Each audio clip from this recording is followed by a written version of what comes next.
જય માતાજી। હવે આપણે આગળનો દાખલો છે દાખલા નંબર 6।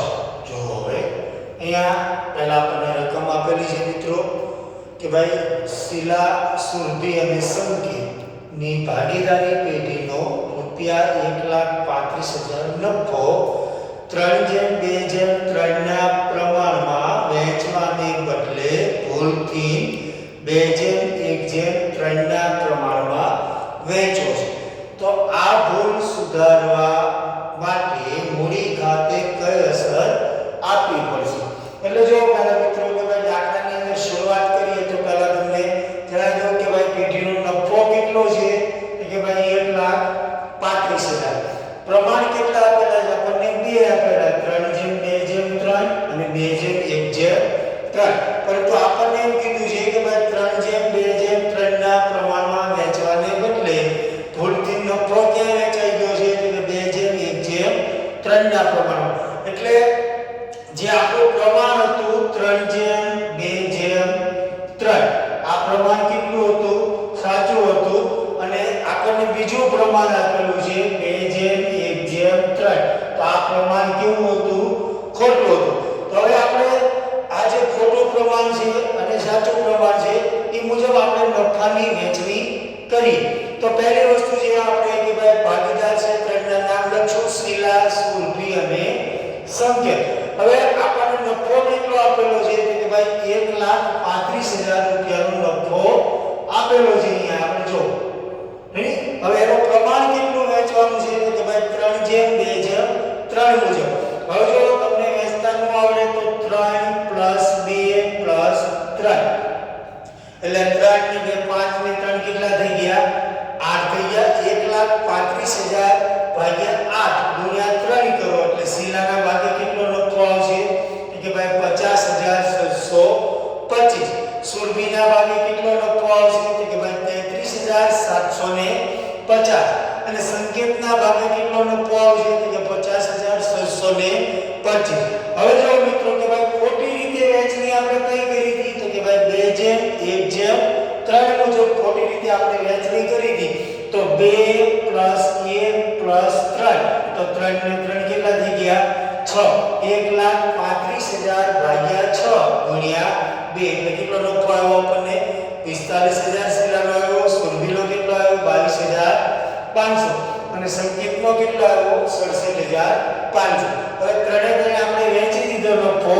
પછી આની અંદર શું કરવાનું છે કે ભાઈ જે નફાની સાચી વહેંચણી છે ત્યાં તમારે શું કરવાનું છે પ્લસની નિશાની લગાડવાની છે। કઈ નિશાની લગાડવાની છે પ્લસ। અહીંયા પણ પ્લસ અહીંયા પણ પ્લસ। હવે જે ખોટી રીતે વહેંચણી કરી એની જગ્યાએ નિશાની કઈ લગાડવાની છે કે ભાઈ માઈનસ। અહીંયા પણ માઈનસ અહીંયા પણ માઈનસ। હવે માઈનસ પ્લસ કરી અને તમારે નીચે મૂકવાનું છે કે ભાઈ અહીંયા -56,000 5,725 અહીંયા પ્લસ 5625 અહીંયા પ્લસ 11,250 અને માઈનસ 16,875। હવે જો મિત્રો જે માઈનસ આવે કે નિશાની કે ભાઈ નિશાની છે કે ભાઈ જે જગ્યાએ વહેંચણી કરતા માઈનસ આવી એના ખાતે હંમેશા ઉધાર આવે છે અને જે જગ્યાએ નિશાની હંમેશા પ્લસ આવે એના ખાતે હંમેશા જમા આવે છે। તો બરોબર યાદ રાખી લેજો કે ભાઈ જેના ખાતે માઈનસની નિશાની આવે એના ખાતે હંમેશા ઉધાર આવે છે અને જેના ખાતે પ્લસની નિશાની આવે એના ખાતે હંમેશા શું આવે છે જમા આવે છે। હવે એટલી વસ્તુ થયા પછી આપણે દાખલો છોડી દઈએ છીએ કે ભાઈ એટલો દાખલો છે દાખલો મારો સાચો છે પરંતુ હકીકતની અંદર એ વસ્તુ હોતી નથી કારણ કે જે આપણો દાખલો અધૂરો છે હજી દાખલો કેવો છે અધૂરો છે પૂરો થયેલો નથી મિત્રો બરોબર યાદ રાખજો। આ તો ખાલી આપણે નફાની વહેંચણી કરી તો આપણને શું કીધું છે ભૂલ સુધારવા માટે મૂડી ખાતે કઈ અસર આપવી પડશે। હજુ જો મિત્રો કે ભાઈ આ સ્વાધ્યાયની અંદર બે રીતે મૂડી ખાતા આપણે બનાવી શકીએ છીએ। એક છે અસ્થિર મૂડી ખાતું અને એક છે સ્થિર મૂડી ખાતું। અહીંયા આપણને કીધેલું નથી કે ભાઈ અસ્થિર ખાતે બનાવવાનું કે સ્થિર ખાતે બનાવવાનું। તો હવે આપણે એની ભૂલ સુધારણા નોંધ લખવા માટે થાય કે ભાઈ ભૂલ સુધારણા નોંધ। નોંધ.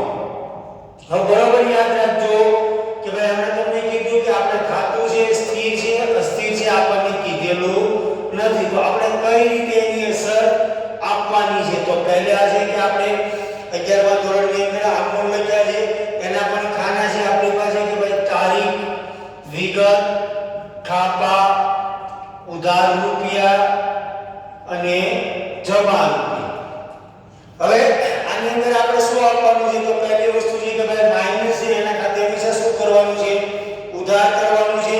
તો સંકેતના મૂડી ખાતે ઓબ્લિક ચાલુ ખાતે ઉધાર, ચાલુ ખાતે ઉધાર. હવે વ્યવસ્થિત જોજો અહીંયા કે આપણને કોઈ કીધેલું નથી સ્થિર છે કે અસ્થિર છે, તો આપણે સ્થિર પદ્ધતિ પ્રમાણે એનું લખીએ છીએ કે ભાઈ ભૂલ સુધારણાનો સંકેતના મૂડી ઓબ્લિક ચાલુ ખાતે ઉધાર તે શીલાના મૂડી ઓબ્લિક ચાલુ ખાતે તે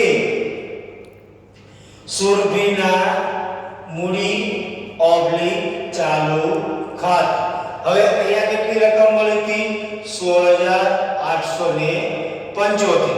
શીલાની કેટલી રકમ મળી હતી? 5625. અને આની કેટલી રકમ મળી હતી? 11250. બાબત જે છે કે ભાઈ ભૂલથી નફાની ખોટી વહેંચણી કરી તેની ભૂલ સુધારણા નોંધ. કે ભાઈ નફાની આપણે જે ખોટી વહેંચણી કરી છે એની ભૂલ સુધારણા નોંધ છે.